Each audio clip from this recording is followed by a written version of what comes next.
օգոստոսի 2-ին Կիրակի օրը ԱԺ Անդրանիկ նիստն է տեղի ունենալու եւ արդեն իսկ տեղեկություններ են շրջանառվում, որ իշխող ռեժիմը սադրանք է նախապատրաստում այդ օրը եւ մամլու մարկատեղեկությունների համաձայն ազգային ժողովի այդ նիստը օծելու է տիրադավներից մեկը։ Եվ այս եւ այլ հարցեր շուրջ այսօր զրուցել եմ Ուժեղ Հայաստան կուսակցության ներկայացուցիչ, պատգամավոր Արեգա Հովսեփյանի հետ։ Բարև ձեզ, Տիկին Հովսեփյան։ Բարև ձեզ։ Շնորհակալ եմ հարցազրույցի նորության համար։ Մենք գիտենք, որ Նիկոլ Փաշինյանը ունի սահմաններ լկտիության առումով եւ նա հատկապես հայ առաքելական եկեղեցու դեմ այս արշավանքի շրջանակներում պատրաստ է անցնել յուրաքանչյուր կարմիր գիծ։ Մենք գիտենք, որ տարբեր տարիներին, երբ որ տեղի ունեցել ընտրություններ, մասնավորապես պարլամենտական, ազգային ժողովի նորընտիր ազգային ժողովի առաջին նիստը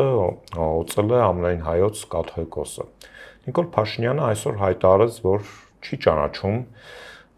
Գարեգին II անունով ամենայն հայոց կաթողիկոսին եւ տեղեկությունների համաձայն մամլում տիրադավներից մեկն է, այսպես ասած, օծելու այդ նիստը։ Ուժեղ Հայաստանը ինչպիսի դիրքավորում ունի այդ հարցում եւ մենք գիտենք, որ հաշվի առնելով նախորդ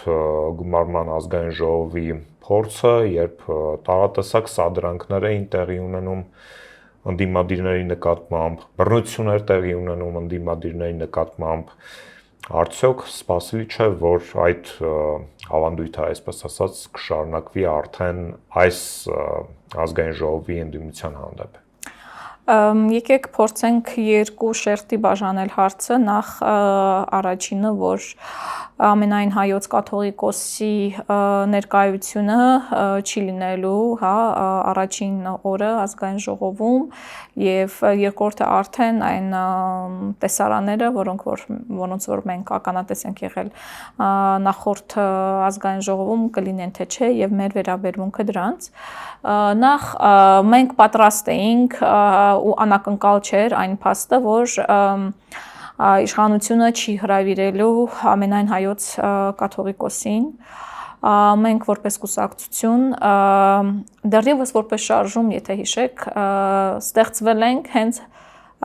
հայ առաքելական եկեղեցու պաշտպանության հողի վրա։ Սա այն կարմիր գիծն է, այն հստակ մեր կուսակցության դիրքավորումն է, որ որևէ սակարկման ենթակա չէ։ Մենք հայ առաքելական եկեղեցու կողքին ենք, մենք ամենայն հայոց կաթողիկոսի կողքին ենք։ Հետևաբար մենք ունենք մեր իսկ արդեն որոշած օրակարգը այս թեմայի վերաբերյալ եւ մեր իսկ որոշված վերաբերմունքը եւ գործողությունները, որոնք որ մենք անելու ենք, բնականաբար մեզ համար անընդունելի է տվյալ հոգևորականի, որը որ քաղաքացիական պայմանագիրն է առաջարկում, որ գա ազգային ժողով եւ խոսք ունենա, մեզ համար դա անընդունելի է եւ մենք չենք պատրաստվում դա հանդուրժել։ Երկրորդ, գիտեք, մի պահ եղավ, երբ որ կարծես շատերը մտածեցին, որ Նիկոլ Փաշինյանը հետ քայլ արեց հայ առաքելական եկեղեցու այդ արշավից մտածելով, որ դե կարծես թե արդեն նույն ինտենսիվությունը չկա, բայց ես համոզված եմ, որ շարունակվելու են նման հարձակումները, որովհետև տեսեք հենց հայ առաքելական եկեղեցին է մնացել մեր ազգային արժեքներից խոսողը, ջատագովը, թե ներսում, թե դրսում, դա Նիկոլ Փաշինյանը չի հանդուրժելու եւ շարունակելու իր գործողությունները, այլ հարցը մենք ինչ ենք անելու։ Ինչպես նշեցի, առաջին իսկ օրը մենք ունենք մեր հստակ գործողությունների պլանը։ Ինչ գալիս ենք նրան, թե մինչ այդ ազգային ժողովում ինչեր էին տեղի ունենում, այո, մենք տեսնում էինք բռնություն, մենք տեսնում էինք տեսարաններ, որոնք որ մենք չէինք ուզենա որ տեսնենք, որովհետև ի վերջո Հայաստանի Հանրապետության գլխավոր ամբիոնն է այնտեղ։ Դա անհարգալից է հենց առաջին հերթին, հենց հայ ժողովրդի նկատմամբ, որովհետև այդ ժողովուրդն է ընտրել այդ մարդկանց, ովքեր որ այնտեղ են։ Միանշանակ մենք որպես ուժ ձգտելու ենք հնարավորինս խուսափել, նվազեցնել նման տեսարաններ, նման երևույթներ, բայց այնուամենայնիվ մենք ամենևին էլ չենք պատրաստվում լռել, հանդուրժել, երբ որ դիմացի կողմը անցնի որոշակի գծեր։ Մենք տեսնում ենք, որ քաղաքական բռնաճնշումները նաև հետեւտրական շրջափուլում են շարունակվում։ Դրանք իրենց տեղ ունեին թե նախընտրական քարոզարշավի ժամանակ, թե ընտրությունների օրը եւ թե նաև հիմա հետեւտրական այս շրջափուլում, ինչպես նշեցի, ձերբակալվեց, կալանավորվեց Դավիթ Ղազինյանը, այնուհետև փոխվեց նրա խափանման միջոցը, բայց ուժեղ Հայաստանի ներկայացուցիչներից բազմաթիվ մարդիկ այսօր շարունակում են գտնվել բանտերում կամ այլ խափանման միջոցի տակ են, օրինակ նույն Ալիկ Ալեքսանյանը, քաղաքական բանտարկյալ, եւ հարցը առաջանում, հա, եւ վստահ եմ ոչ միայն իմ մոտ, ուժեղ Հայաստանը ինչ է անում եւ ինչ պետք է անի, որպեսզի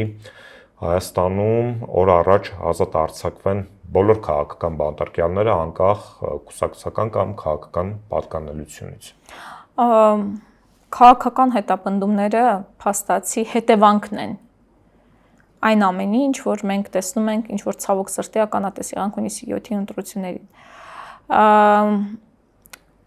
Եվ գիտեք, մի տեսակ անտրամաբանական է դառնում, երբ որ մենք անընդհատ պայքարում ենք հետևանքների դեմ։ Իհարկե, պատճառն է պետք վերացնել։ Պատճառը այն է, որ Նիկոլ Փաշինյանը վերածվել է բռնապետի, որ ես հաճախ եմ այդ օրինակը բերում, որովհետև ինձ վրա շատ մեծ ազդեցություն է թողնում դա։ Երբ որ մենք այցելում ենք մարզեր, մարդիկ բոլորը, երբ որ հենց տեսախցիկ են տեսնում, ասում են, խնդրում եմ անջատեք, կարող է որ դու գնաք, ինչ որ մի բան խոսենք, կգան մեր հետևից։ Պարզ, հասարակ մարդիկ, ով որ կարող պայմանական բողոքի կոյուղուց։ Ասում են, այդ մթնոլորտն է ստեղծվել ժողովրդավարության դրոշակով 2018-ին իշխանության եկած անձի քաղաքակվարած քաղաքականության պատճառով։ Եվ հետևաբար պատճառը շատ խորքային է, շատ ավելի հիմնավոր է, բայց այնուամենայնիվ մենք ուզում ենք, որ մեր քաղաքական հետապնդումների ենթարկվող ընկերները զգան, որ նրանք միայնակ չեն, որ իրենց ընտանիքները զգան, որ իրանք լքված չեն, որ մեր ուժը տեր է եւ մեր ուժը պատասխանատու է այն բոլոր անձանց համար, ովքեր որ այս ընթացքում սատարում էին մեզ եւ դրա պատճառով հետապնդումների են ենթարկվել։ Այնուամենայնիվ մենք նաեւ չենք տարանջատում իմ ու քո քաղբանտարկյալի։ Գիտեք, դա շատ կարևոր է։ Դա ես որպես անձ, անգամ մինչև ուժեղ Հայաստան կուսակցությանը միանալը, Հայաստանում Երևանում այդպիսի դատարան չէր մնացել, որի տեղը չիմանամ։ Ծիծաղում է, ասում է, կյանքում չգիտեի ոստիկանության տեղ եւ այլն, բայց այդպիսի դատարանի տեղ չէր մնացել, որովհետեւ անկախ նրանից լիներ որ կուսակցության, որ հասարակական կազմակերպության եւ այլն ներկայացուցիչ, եթե նա ենթարկվում է քաղաքական հետապնդումների, ապա նա պետք է զգա, որ մենք նրա կողքին ենք։ Դա շատ կարևոր է եւ միևնույն ժամանակ, այո, մենք կարող ենք պնդել, որ այս ամենաթողությունը կատարվում է նաեւ միջազգային հանրության աչքերի առաջ, այստեղ կան բազմաթիվ դեսպանատներ, ովքեր որ ամենաբնականաբար իրենց զեկույցներն են ուղարկում իրենց մայրաքաղաքներ, բայց դա չի նշանակում, որ մենք չպիտի հեղեղենք այդ դեսպանատները մեր զեկույցներով, մեր մոտեցումներով եւ այլն, որովհետեւ հետագայում նրանք չասեն, որ բա մենք չգիտեինք։ Իրանք գիտեն ինչ է կատարվում, իրանք շատ լավ տեսնում են ինչ է կատարվում, բայց նրանց պարզապես ձեռնտու է այս պահին լռությունը, նրանք լռում են, բայց հետագայի համար, ինչպես որ նույնը անում ենք օրինակ սահմանադրական դատարան, երբ որ դիմել ենք, եթե հիշեք, մեզ նաեւ քննադատում էին, ասում էին, ինչ իմաստ կա Նիկոլի սահմանադրական դատարան դիմելու, ես ասում էի ու ասում եմ, որ նախ մենք հնարավորություն ենք տվել այդ դատավորներին հանցակիցը չդառնալու Նիկոլ Փաշինյանին եւ երկրորդը մենք փաստացի ունենք փաստաթղթավորված, որ սահմանադրական դատարանը չի իրականացնում իր լիազորությունները ու ոչ մեկ հետագայում դրանից չի կարողանալու խուսափել։ Տեսեք, խոսք գնաց քննադատությունների մասին եւ ամենամեծ քննադատությունը կայանում էր նրանում, որ մարդիկ սպասում էին ակտիվ փողոցային գործողությունների, որովհետեւ ողջ նախընտրական քարոզարշավի տրամաբանությունը դա էր հուշում, որ ներկա իշխանություններին շատ քիչ է մնացել եւ մարդիկ օբյեկտիվորեն ունեին այդ սպասումները եւ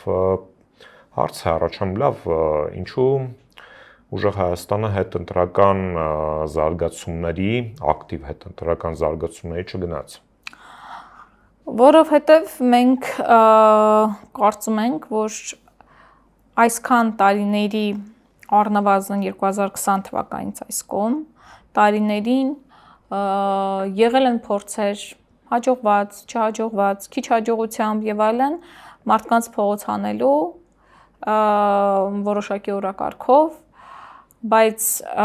այդ անհաջողությունները, իսկ փաստացի եթե Նիկոլ Փաշինյանի իշխանությունը անհաջողության են մատնվել, այդ անհաջողությունները մարդկանց մոտ նաև հուսալոքություն եւ հիասթափություն են առաջացրել։ Մենք որպես ուժ, որը որ քաղաքական պատասխանատվություն չի կրում նախորդիվ կատարված սխալների, բացթողումների համար, մենք բավական պատասխանատվությամբ ենք մոտենում այսօրվա եւ ապագայի համար։ Եվ եթե մենք կոչ անենք ժողովրդին դուրս գալու փողոց, ապա դա լինելու է այն ժամանակ, երբ որ մենք համոզված լինենք, որ հաղթանակը անխուսափելի է։ Դա լինելու է մեկ օր, մեկ դրվագով եւ հաղթանակով։ Եթե մենք համոզված չենք դրանում,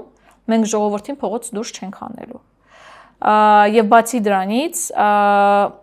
կա շատ մի հատ այսպիսի կարծրատիպային մոտեցում, որ մենակ փողոց դուրս գալ, մենակ փողոցային պայքարը, դա ճանապարհ փակելը եւ այլն, բայց դա ամենևին այդպես չէ։ Դա մի հատ ամբողջ համակարգի ենթակառուցվածքների գոյություն է, որը որ ընդ որում այսօր չունի ոչ իշխանությունը, ոչ ընդդիմությունը։ Շատ լավ։ Նիկոլ Փաշինյանը ներսում, ինչպես տեսնում ենք, փորձում է ավտորիտարիզմը փոխակերպել դեպի արդեն տոտալիտարիզմի, բայց արտաքին աշխարհում կան սուբյեկտներ, որոնք չեն ընդունում ներհայաստանյան զարգացումները եւ ընտրությունների արդյունքները, օրինակ ռուսական կողմը, չինական կողմը այդպես էլ չշնորհավորեցին Նիկոլ Փաշինյանին եւ Փաշինյան-Պուտին հեռախոսազրույցը նաեւ այդ հայ-ռուսական հարաբերությունների լարվածության հերթական ապացույցներ կարելի է ասել, որտեղ Ռուսաստանի նախագահ չշնորհավորեց նորից եւ երբ Նիկոլ Փաշինյանին հարց տվեցին, թե ինչու է այդպես լինում, նա պատասխանեց, դե չի ուզում, չի շնորհավորում։ Այսինքն Նիկոլ Փաշինյանը ունի այնուամենայնիվ ունի լրջագույն խնդիր իր լեգիտիմության հետ կապված արտաքին աշխարհի որոշակի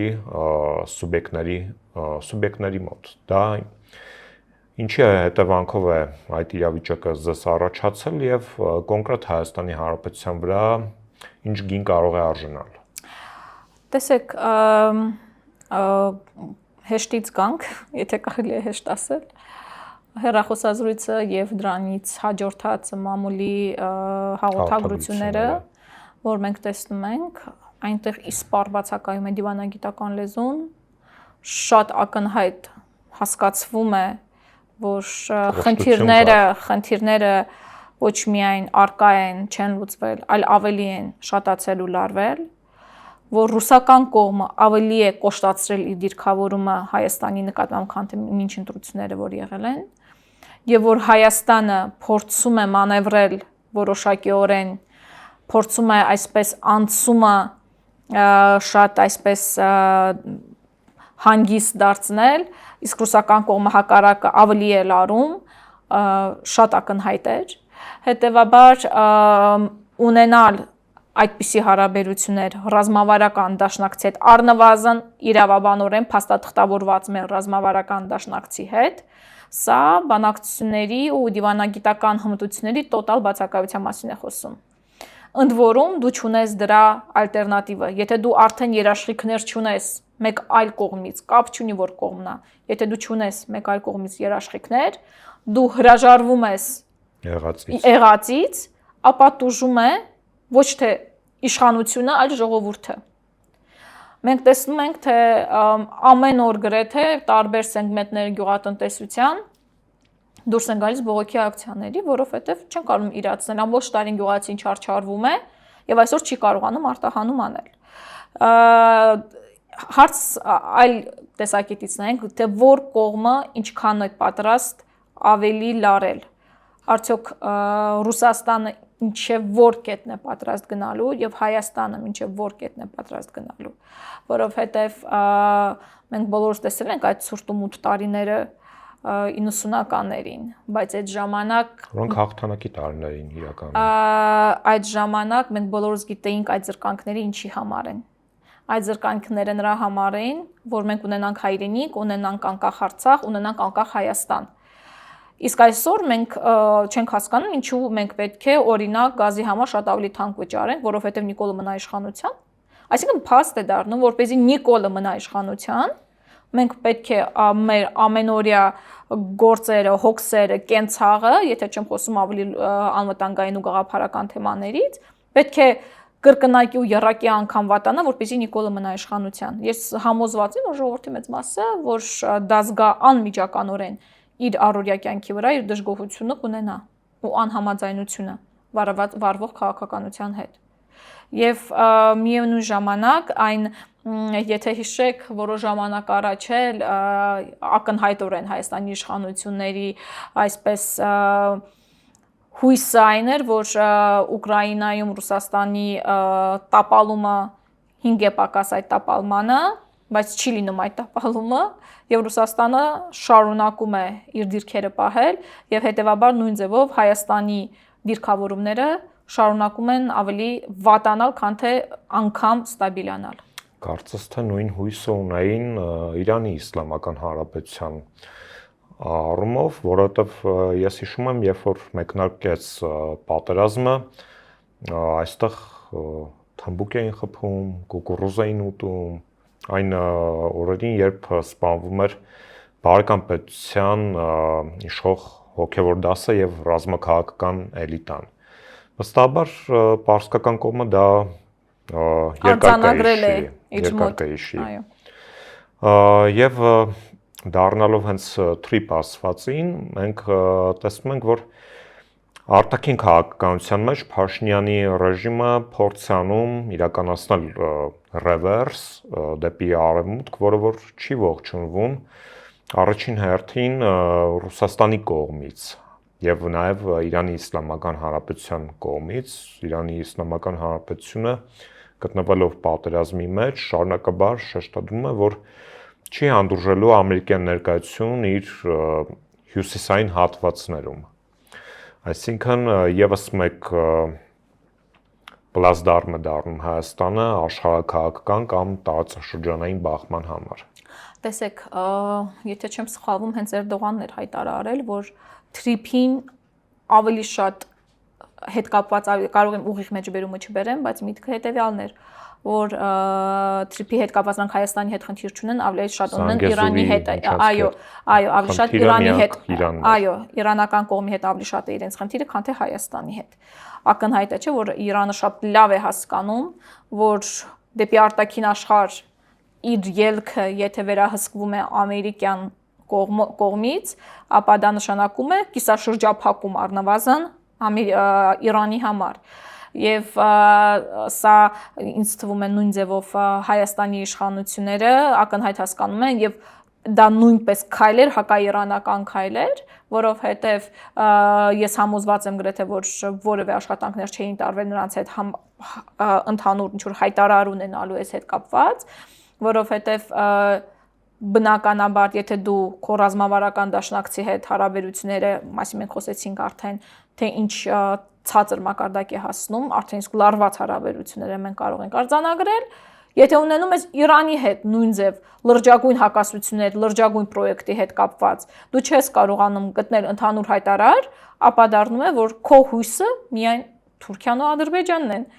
Թուրքիան ու Ադրբեջանը, ովքեր որ ընդամենը 2 տարի առաջ Արցախում էթնիկ զտում էին իրականացնում։ Հետևաբար ջերմուկում կին էին մորթում հայ։ Սա երբ որ մենք ասում ենք մեր փաստացի ձեր իսկ ասածով մեր երաշխավորը դառնում է Թուրքիան եւ Ադրբեջանը, ասում են հա ինչ։ Գիտեք ինչ, ես այստեղ նաեւ մեր թերացումն եմ գտնում։ Մենք շատ երկար ժամանակ մտածում ենք գուցե պետք չի օրինակ մեդիաներով ցույց տալ այն վայրագությունները, որ ադրբեջանցիները անում էին, չէ, ասում ենք դե ինչ որ մարդկանց նուրբ հոգիները կարող են բան անել, չէ։ Այդ շոկային թերապիան պետք է։ Ես ձեզ այդ համակարծիք եմ, որովհետև իրականությունից կտրվելը շատ վատ բան է։ Դու երբ հասկանում ես, որ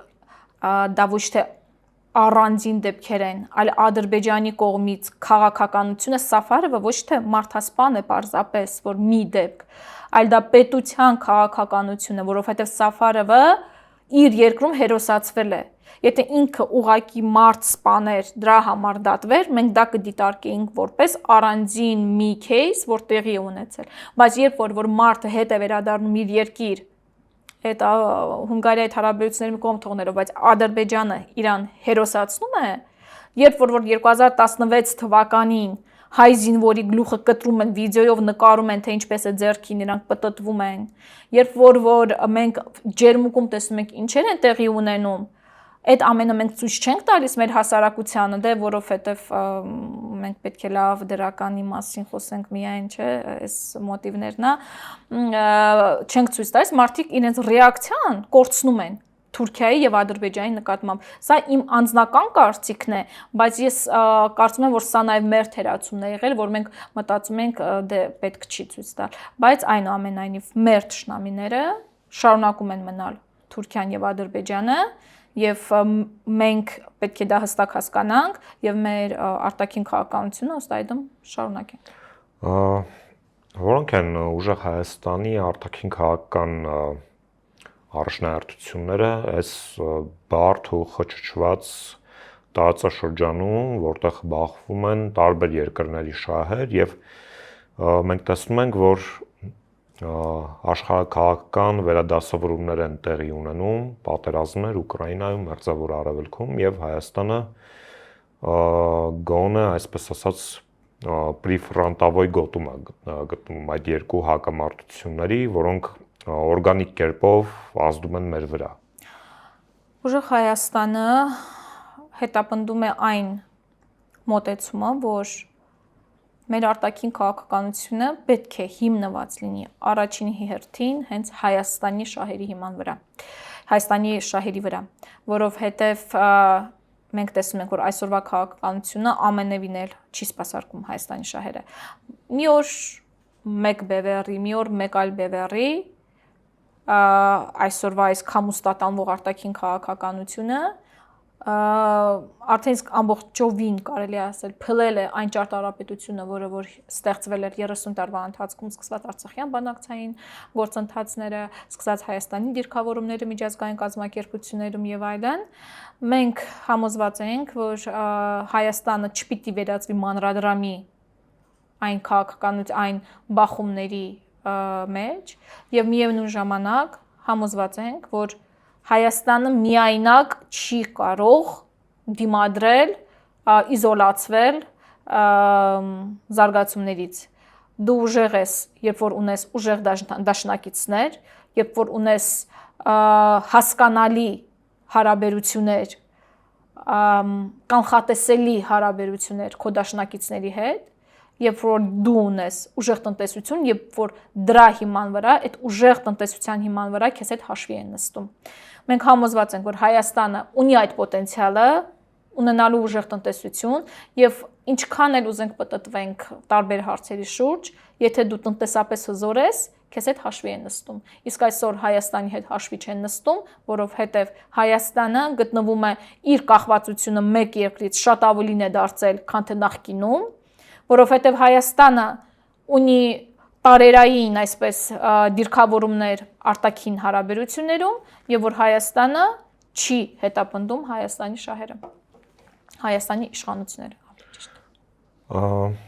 Խոսեցիք տնտեսության մասին եւ վերջում կցանկանայի նշել, որ ուժեղ Հայաստանը կարծես բավական հետաքրքիր մշակույթ բերեց դաշտ, հետընտրական շրջափուլում շարունակելով մարզային այցեր, ծանոթանալով քաղաքացիների խնդիրներին եւ իրականացնել այն ծրագրերը, որոնց մասին խոսվում էր։ Նախընտրական, այո։ Մենք տեսեք նոր ուժ ենք իր լավ ու վատ կողմերով, որովհետև մենք մեզանից շատերը, այդ թվում նաև ձեր դիմաց նստածը, երբևէ ինչ որ կուսակցության անդամ չեր եղել, սա ինձ համար առաջին կուսակցությունն է, որ ես անդամակցում եմ, եւ մենք փորձում ենք նոր որակ հաղորդել, մենք փորձում ենք նոր մոտեցումներ ունենալ, սխալներ անելու ենք, ցավոք անելու ենք, անհնար է առանց սխալների, բայց այդ սխալների վրա մենք պետք է սովորենք եւ այդ սխալները վստահաբար ճակատագրական չեն լինելու Հայաստանի համար։ Մենք ուզում ենք, որպեսզի մեր կապը ժողովրդի հետ չկտրվի։ Սա շատ կարևոր է, որովհետեւ հաճախ էր լինում նախընտրականի ժամանակ, երբ որ գնում էինք մարդկանց հետ շփվում էինք, ասում էին՝ դե բոլորը գալիս են, խոսում են, գնում են, ընտրությունները վերջանում են, ոչ մեկ չի էլ հիշում մեզ։ Իսկ մենք գնում ենք ընտրություններից հետո եւ ասում ենք՝ մենք հիշում ենք ձեզ։ Մենք գալիս ենք ու հավատացեք, սա իրականում դժվար է, բարդ է, հատկապես գիտենք, որ չենք հաղթել ընտրություններում եւ գնալ նորից մարդկանց հետ այդ ամենից հետո շփվել, խոսելը, դա այսպեսի մի հատ բարիեր է եղել իրականում նաև մեզ համար, հաղթահարել ինքներս մեր մեջ դա ու նորից դուրս գալ դեպի ժողովուրդ խոսել։ Մենք հաղթահարել ենք դա եւ հիմա սա պարբերական բնույթ է կրելու մեզ մոտ, որովհետեւ նույն այդ կոմբայնը, որը որ նվիրվեց Ստեփանավանին, այն երթուղին, որը որ կազմակերպվեց, բնակարանը, որ տրամադրվելու է ընտանիքներին, սա փոխում է մարդկանց պատկերացումը քաղաքական գործիչների մասին եւ մեզ սա ուրախացնում է եւ պարտավորեցնում։ Շնորհակալ եմ հետաքրքիր զրույցի համար։ Իմ հյուրն է Ուժեղ Հայաստան կուսակցության ներկայացուցիչ եւ падգամավոր Արեգ Հովսեփյանը, ձեզ հետ էր Դավիթ Ֆիդանյանը։ Բաժանորդագրվեք Antifake YouTube-յան ալիքին, շարունակեք աջակցել ալիքին, Patreon, Super Chat, Donation Alerts, քարտային դրամական փոխանցումներ, կրիպտոարժույթ եւ կհանդիպենք հետագայում։